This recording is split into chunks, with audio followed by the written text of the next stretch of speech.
LJN has gotten a lot of shit within the retro gaming community. The majority of their games, especially on the NES, are pretty subpar, with some of them like Bill and Ted, Town Country Surf Designs, and the X-Men games being what could be considered some of the worst on the system. However, I do believe that there's a few good games hidden in their mound of bad ones. I've already mentioned a few years ago that I liked Thrill of Safari, and this week's review, The Incredible Crash Dummies, is what I believe to be their best game. At least that I've played from LJN, and I've played a good majority of their games. Do you even remember the Incredible Crash Dummies? They were a bunch of action figures of the early 90s where you could push a button and the limbs pop out of their bodies. They were actually kind of cool as a kid, because we didn't have much else like it. They also heavily advertised the safety of seatbelts. You know, it's supposed to be an educational toy. You can also buy vehicles that would crash as well. Sweet stuff. Anyway, the game focuses on two of the dummies, Slick and Spin. You alternate control of them in order to find a few kidnapped dummies, Daryl and Spare Tire. The main boss is Junkman, and his motives are to disassemble the two dummies to make a bunch of crappy junk bots. It's your standard action platformer, but there's enough here that's unique that makes the game stand out above its peers. First, the two characters. I'm not going to talk about Spin too much because he's a standard crash test dummy. He walks on two legs and can hop around and shoot some sort of gas gun to stun enemies. Slick gets the gun as well, as it's your main attack, but he has something that's a bit more unique. He has no legs.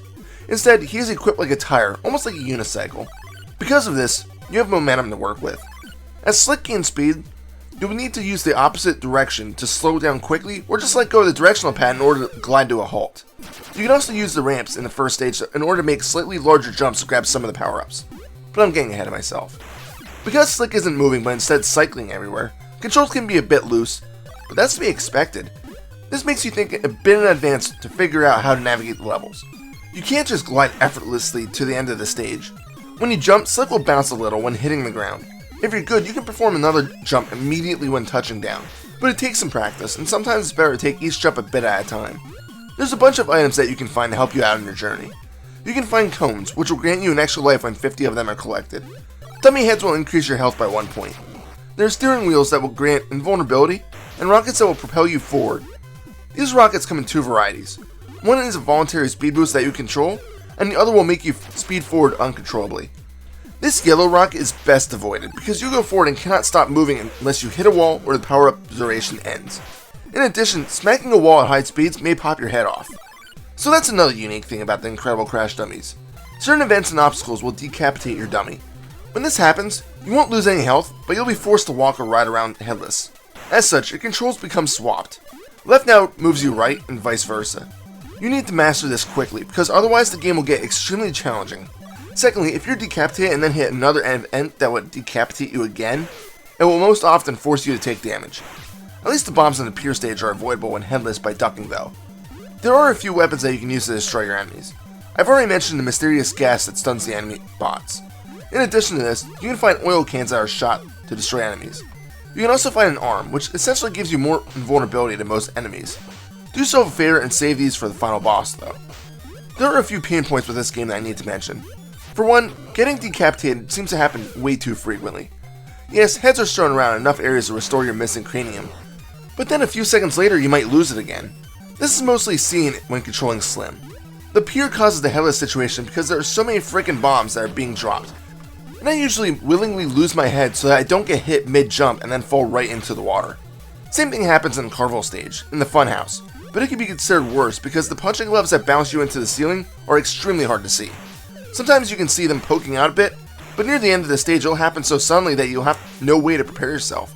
It's aggravating, to say the least. Secondly, the water animation. Let me say that the visuals as a whole are pretty damn good. Some levels are dark and glum, but others, like the junkyard, are brightly colored. However, the water just looks out of place. It's not so bad in the pier as it's all a solid dark blue color, but in stage 1-2, the animation just looks out of place. I don't know, against a really dark theme, the bright multicolored water just looks a little strange. There are a small amount of bosses in the game. Most of them just make you focus on dodging projectiles while firing oil at them. In all boss battles, oil will constantly respawn, so you won't have to worry about running out. I can say that the final boss is much tougher though, and I can't remember if I was able to complete it years ago, but recently I struggled way too much. There is one oddball puzzle that occurs after level 2.1. You have to grab a switch and then go to the fuse box that's lit up.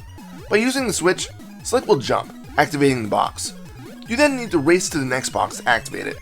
Once all 5 are completed in order, you need to quickly get to the spring in the middle of the room to get ejected out of the level. There's no enemies or time limit, other than the time required to activate the next box, so it's literally you just memorizing the pattern of the boxes, as they are always in the same order. The last thing I want to talk about is the soundtrack. For an LJN game, it's fantastic. It's extremely upbeat and very catchy. I love it. The only downside is that there's only about 4 or 5 songs in total, and they occupy the game's 10 or so stages. It's a short game, so it's not a huge deal, and at least all of the songs are good. Overall, the incredible Crash Dummies is one of the few games that LJN should really be proud of. It may look like your standard run-of-the-mill platformer, but there's enough unique things, especially Slick's momentum and the disembodied heads, that make the game stand out. You should check it out, even if you've never heard of the Crash Dummies. Just play the NES version though, don't play any of the others. Final score? 9 out of 10. This is Reaper, facebook.com/ReapersReviews. Happy fragging.